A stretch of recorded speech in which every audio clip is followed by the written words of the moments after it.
Okay guys, here at the gym, time to do some squats, get some legs done. Chilling with Kels, getting ready for the gym. And we parked right here next to the gym, and I wanted to share some CrossFit I saw going on. Seriously. That CrossFit, no! Actually, they're probably stronger than most CrossFitters. Love auto checking in for another voiceover here. Look at that ad, oh, look at that ad, oh. Alright, anyway. Oh, hell no. Is that Kels talking to another dude in the green? Just playing, guys. That's actually one of my ex-clients. That dude made some crazy progress, by the way. It only took him a few months to squat like low 400s from like a mid 200 squat. Not to mention his deads, his squats, and his body composition improving a lot. Anyway, that just makes me proud as a trainer. If you haven't checked out our online training, by the way, we have it on our online store. It's, the link is in the description. We are doing online training now for those of you who are not aware. Anyway, I'm here warming up, guys. If you guys hear me joking around, like talking about my ass, oh shit, look at the juiciness of my ass. Look at that ass, oh look at that ass. Alright, enough of my ass. It's because I like to have fun on these voiceovers. I'm not just going to sit here and like, today we're going to talk about squat technique, and this is what a proper squat looks like. Because it needs to be an entertainment value as well. Obviously, I want to include some good information, and I will. But I'm going to try to make it as interactive and as entertaining as possible, right? Not to mention, I'll just bore myself to death doing just regular ass voiceovers on these videos. Anywho, as you saw, I was warming up with 1 plate, 2 plates. Now I'm at 3 plates. I usually get my warm-ups done before Kels, and then I kind of load it up for her because there's only 1 squat rack in this whole 80,000 square foot facility, which is ridiculous. So here I'm pausing through 15 for, I believe, a couple reps, and then hitting 1 with regular speed.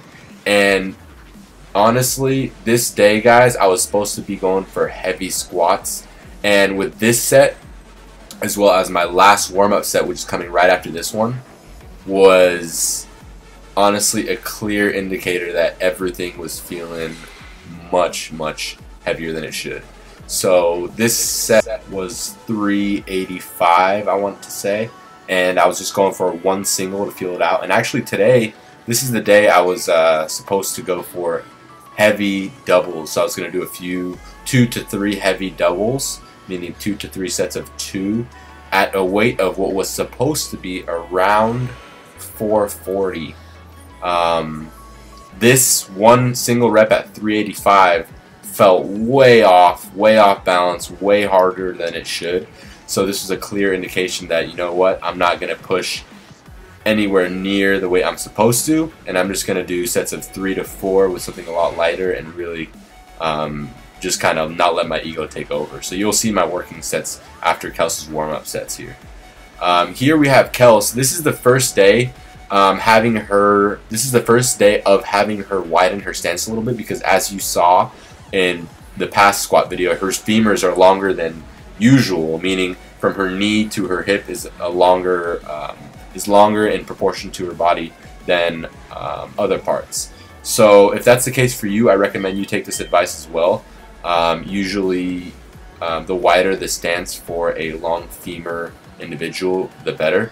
So we actually, I mean, as far as, you know, on paper, like mechanically, it's going to be more efficient for you to stand wider. So try that out. It might feel awkward at first, guys, but mechanically it might help you get the squat up more efficiently.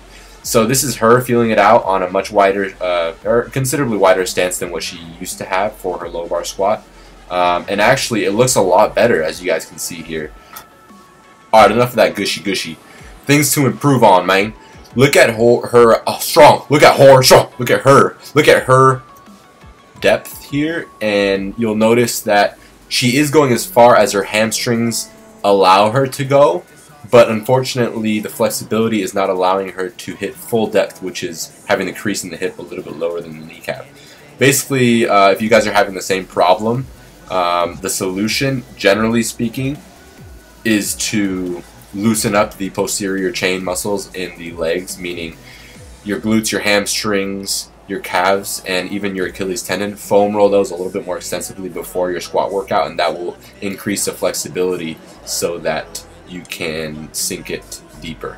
But with the wider stance, she's not able to get much lower than barely cutting depth, which is okay, because that's the lowest position of this particular squat for the mechanics of this squat, which happen to be most optimal, again, for people with long femurs. So take that into account if you guys do have those femurs.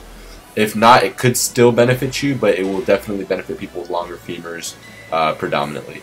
Here I am going for my first set. Again, this actually was supposed to be somewhere around 440. I never really work with 440, but it wasn't going to happen today. I wasn't even going to attempt it or push it because despite, you know, a couple weeks back hitting 435 for a double, I know how progress has been going. I know I would probably be good for it on a good day, but this definitely was not a good day. So I said, you know what? I'm going to stick with what I'm comfortable with, which is 4 plates, 405, and I'm just going to do sets of 3 to 4 and make sure my technique is on point at least, even for this day being kind of a shitty day. So I know you guys have those days too where you're not on point. It's not that you're not making progress, it's just a bad day. You know, it could be for many factors. It could be different meals, different meal timing that doesn't allow you to work as good in the gym, or it could be you're going to the gym at a different time, or you haven't had sleep, or you're stressed, or you're thinking about something else, or you're not in it.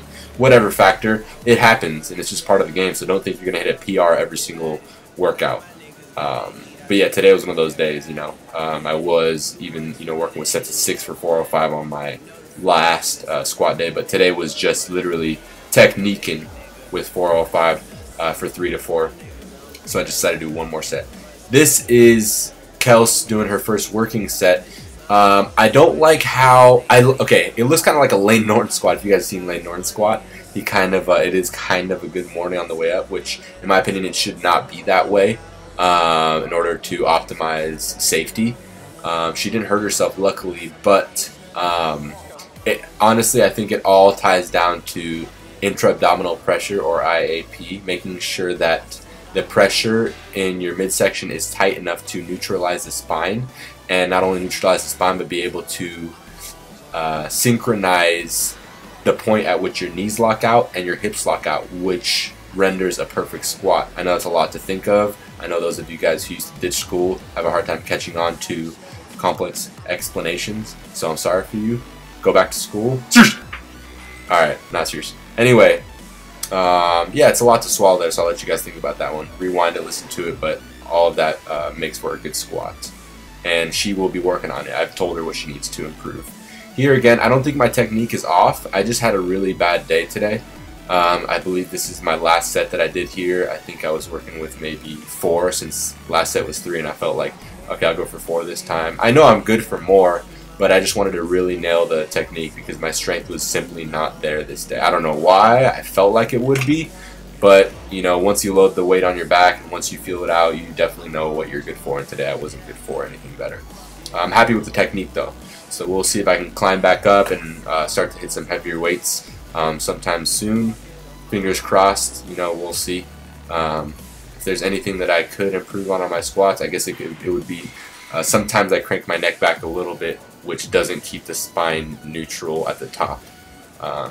You know, and sometimes that kind of gives me like a little kink in my neck, but it's nothing big, and I'm actually happy with the improvements I've made with my squats over the years. It's taken a couple of years to actually get it down, so it's not something to learn fast, guys.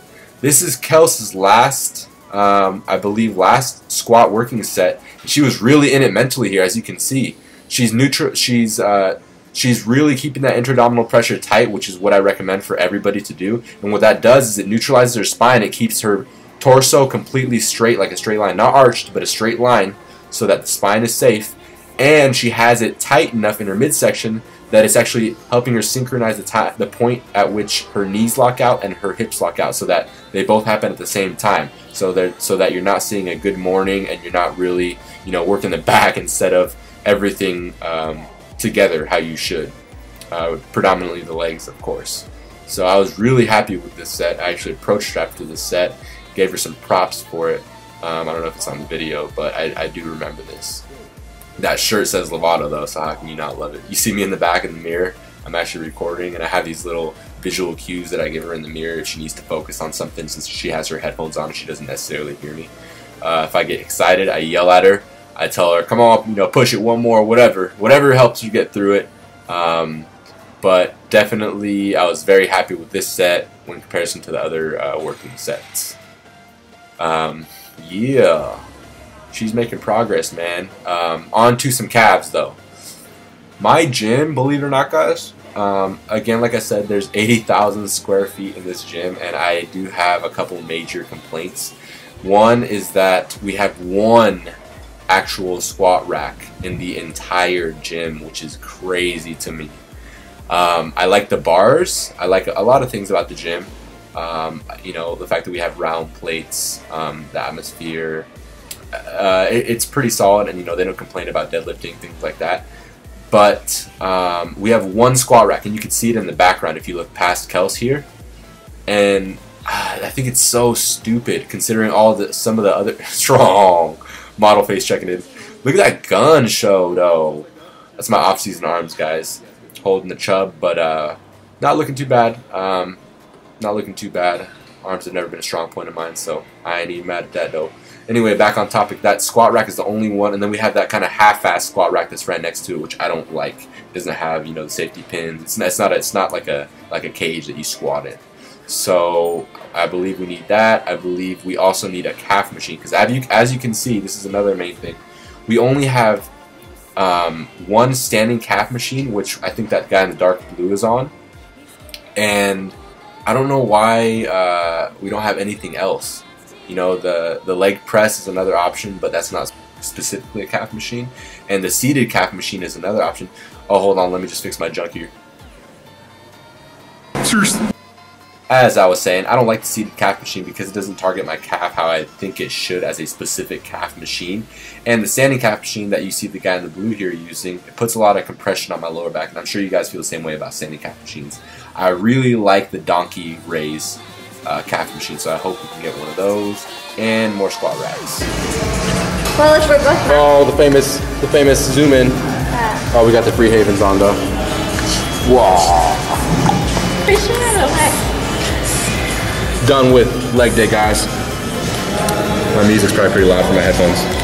But get over here. Pretty much what we've been doing lately is squatting and doing calves. We were doing extensions and leg curls for a while, but I don't know if you guys remember, I had kind of a meniscus tear last competitive season, and it doesn't feel right when I do those things. Not to mention I'm still progressing with squats, and squats are the most effective thing, most bang for your buck for your legs. So that's what we've been focusing on, just squats and calves lately. Once the structured program comes, I'll be excited for that. I got to be ready for it. Crossing my fingers that the elbow treats me well for deadlifts, because last time I tried like 225, it kind of put pressure on my tennis elbow. Kel should be good to go. She's excited to get started. She's been telling me she's excited to get started. So getting her strong will be fun. Anyway, what? Before my cut. Before her cut, because I told her she's gonna cut early next year for the first time after building all this muscle. You guys remember how skinny Kels was, but she's getting it. So I'm excited for the cut. I'm excited for her strength gains. I'm excited for any more strength gains that I'm gonna have. Today was an unplanned kind of lightheaded, shitty day where I was supposed to go for a heavier weight, but I decided to stick at 405 and just hit triples and sets of 4. Or a triple and a set of 4 and kind of tone it down. I might do a deload in the next couple weeks. That might be an indication, but either way, good day. Kels killed it. We're gonna keep killing it. We're gonna keep bringing videos. I love you guys. Stay yucky. Subscribe, like, comment. Peace.